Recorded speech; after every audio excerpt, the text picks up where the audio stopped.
உடன்பிறப்பேவா உங்களோட அந்த உண்மையான உடன்பிறப்புக்கெல்லாம் என்ன சொல்றாங்க தெரியுமா சார்? திமுக இப்படி ஆனதுக்கு காரணம், அந்த காரணத்தை வெளியிலலாம் போய் தேடாதீங்க, உங்க குடும்பத்துக்குள்ளேயே கேளுங்கிறாங்க. உங்களுக்காக மாடா உழைச்சி தேஞ்சு போய் கிடக்கிறோம். திமுக இப்படி ஆனதுக்கு காரணம் உழைக்காம சொகுசா இருக்கிற உங்க குடும்பத்துக்குள்ளேயே போய் கேளுங்கிறாங்க. ஒவ்வொரு திமுக தொண்டனும் அதை சொல்றாங்க. அதை புரிஞ்சிக்காம நம்மளையும் நம்ம மக்களையும் தப்பா பேசிக்கிட்டு, நீங்க மக்களை தப்பா பேசுனீங்கன்னா இந்த விஜய் வந்து கேள்வி கேட்பான், சும்மா இருக்க மாட்டான். இந்த விஜயும் தமிழ்நாட்டு மக்களும் வேறு வேறு இல்லை. இந்த விஜய் தான் தமிழ்நாட்டு மக்களோட ஒரு உண்மையான ஒரே பிரதிநிதி. இது இன்னைக்கும் சரி, நாளைக்கும் சரி, நாளன்னைக்கும் சரி, இதுதான் நிஜம். மறுபடியும் சொல்றேன், நமக்கும் மக்களுக்கும் இடையே இருக்கிற இந்த பூர்வ ஜென்ம பந்தத்தை, அந்த உறவை ஏதோ இந்த சதிகள் சூழ்ச்சிகள் பண்ணி யாராலையும் எதுவும் கெடுக்கவே முடியாது. கெடுக்க ட்ரை பண்ணீங்க நம்ம ஆட்சிக்கெல்லாம் வரதுக்கு முன்னாடி. என்ன சதிகள், என்ன சூழ்ச்சிகள், என்னென்னலாம் பண்ணி எப்படியெல்லாம் தடுத்துடலான்னு. ஆனா இப்ப ஆட்சிக்கு வந்த இந்த சாமானிய மக்கள் ஆட்சியை நீங்க இந்த எதிர்கட்சியா இருக்கும் போது ஒன்று யூஸ் பண்ணுவீங்கல்ல, இந்த பழைய டெக்னிக், அதெல்லாம் யூஸ் பண்ணி நம்மளையும் மக்களையும் பிரிச்சலாம்னு நினைச்சீங்கன்னா அது ஒரு காலம் நடக்காது. மக்கள்லாம் ரொம்ப தெளிவாயிட்டாங்க சார், ரொம்ப தெளிவாயிட்டாங்க. அதனால ஒரு ஆக்கப்பூர்வமான ஒரு எதிர்கட்சியா செயல்பட்டு மக்கள் மனசை வெல்ல பாருங்க. இந்த கடைசி லாஸ்ட் 1 மந்தா நடந்த ஒரு சில விஷயங்கள் உங்ககிட்ட நான் ஷேர் பண்ணணும்னு ஆசைப்படுறேன். இந்த 200 யூனிட் மின்சாரம், கட்டணமில்லா மின்சாரம் அறிவிச்சோம். அதில் ஆல்ரெடி இருந்த 100 யூனிட் திமுக கொடுத்தது கிடையாது. மேடம் ஜெயலலிதா மேடம் இருந்தப்போ செஞ்சுட்டு போனது. ஸ்டாலின் சார் பதவி போன அந்த கடுப்புல அறிக்கையா விட்டு தள்ளிக்கிட்டு இருக்கிறாரு. என்ன பண்ணீங்க உங்களுடைய ஆட்சியில? மக்கள் பணத்தை, டாஸ்மாக்ல இருந்து அடிச்ச அந்த பணத்தை, ஊழல் செஞ்ச அந்த ஃபைல க்ளோஸ் பண்றதுக்கு அலையா அலைஞ்சிங்க. ஆனா இந்த விஜய் மக்களுக்கு தொந்தரவா இருக்கிற அதே டாஸ்மாக க்ளோஸ் பண்ணா. விவசாயிகளோட அந்த கடனை தள்ளுபடி மேக்சிமம் இந்த 1 மந்த்ல என்ன செய்ய முடியுமோ அதை செஞ்சான். நீங்க தான் அந்த நிதி சம்பந்தமா இருக்கிற எல்லா கேட்டையும் லாக் பண்ணி வச்சுட்டு போயிருக்கிறீங்க. அதை சரி செய்ய வேணாமா? அதை ஒழுங்குபடுத்த வேணாமா? அதனால மறுபடியும் சொல்றேன், இந்த விஜய் பொய் சொல்லி ஏமாத்துறதுக்காகலாம் அரசியலுக்கு வரல. உங்க கூடவே நிக்கிறதுக்காக மட்டும்தான் அரசியலுக்கு வந்திருக்கிறேன். அதுல எந்த மாற்று கருத்துமே கிடையாது. கவலையப்படாதீங்க விவசாய பெருமக்களே.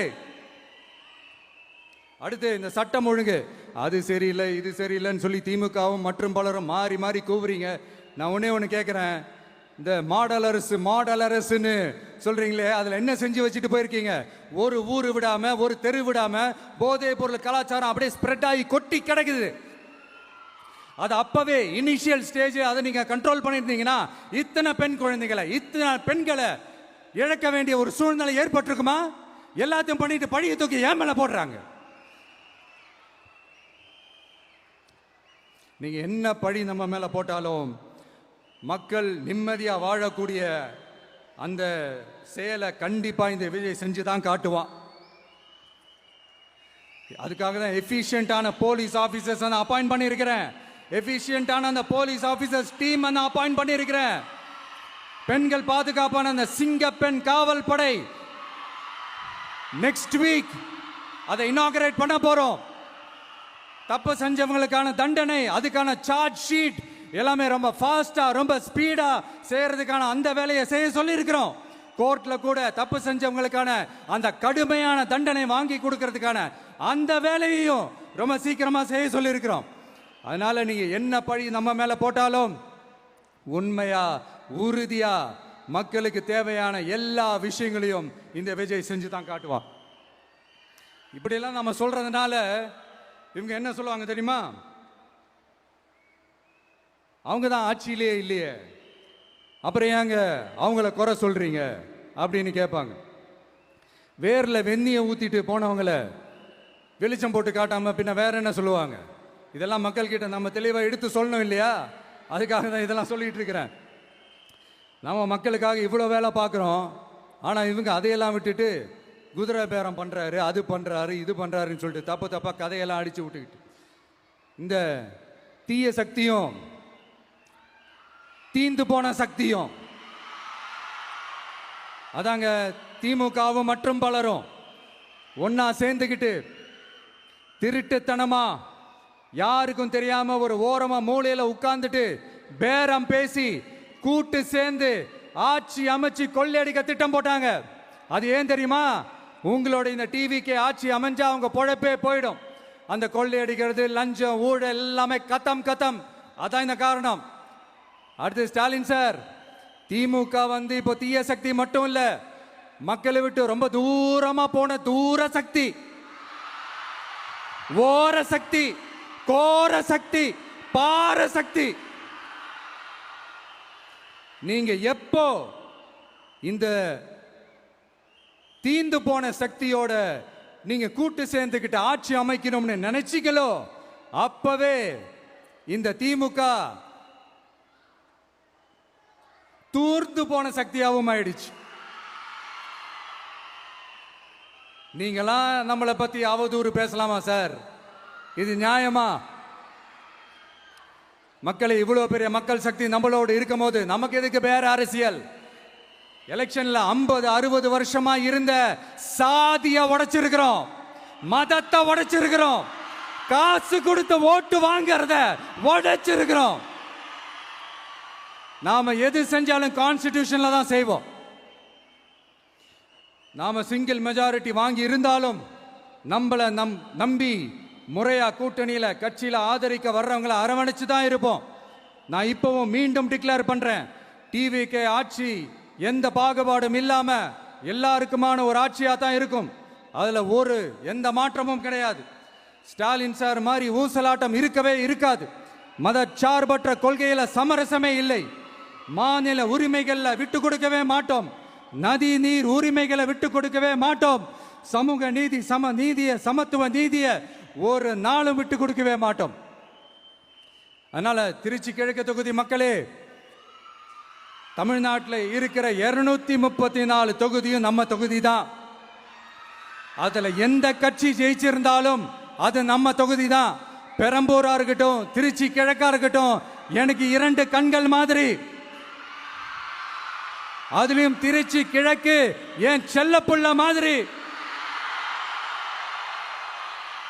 அதனால வரப்போற இடைத்தேர்தல்ல உங்க வீட்டில் இருக்கிற ஒருத்தரை, ஒருத்தரை தான் வேட்பாளரா நிக்க வைக்க போறோம்.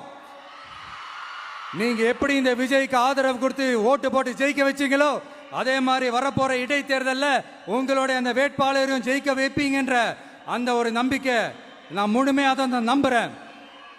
உங்களுக்காக உழைக்க வந்திருக்கிறேன். உங்களுக்காக எல்லா விஷயத்தையும் நான் பார்த்து செய்வேன். ஊழல் இல்லாத, லஞ்சம் இல்லாத ஒரு ஆட்சியை நான் கொடுப்பேன். I understand. ஒரே நாள் அது நடக்காததான், ஒரு மேஜிக் இல்லை. பட் ஒரு நாள் அதை நான் நடக்க வைப்பேன். எனக்கு இப்ப வேற எந்த வேலையும் இல்லை உங்களுக்காக உழைக்கிறத தவிர. என் கடன் இனி என் மக்களுக்கு பணி செய்து கிடைப்பதே. மீண்டும் என்னை ஜெயிக்க வச்ச தமிழக மக்களுக்கும் திருச்சி கிழக்கு தொகுதி மக்களுக்கும் மீண்டும் என்னுடைய நன்றியை தெரிவிச்சுக்கிட்டு கான்பிடண்டா இருங்க, நல்லதே நடக்கும், வெற்றி நிச்சயம். மீண்டும் சந்திக்கும் வரை நன்றி, வணக்கம்.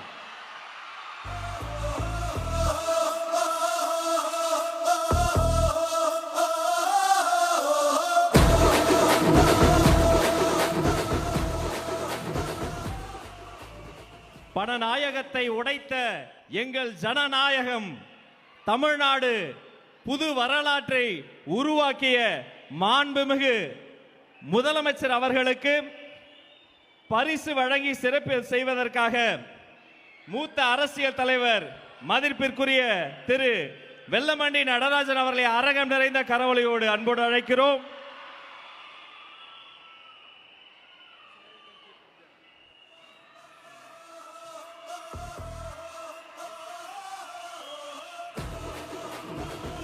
அவரோடு சேர்த்து திருச்சி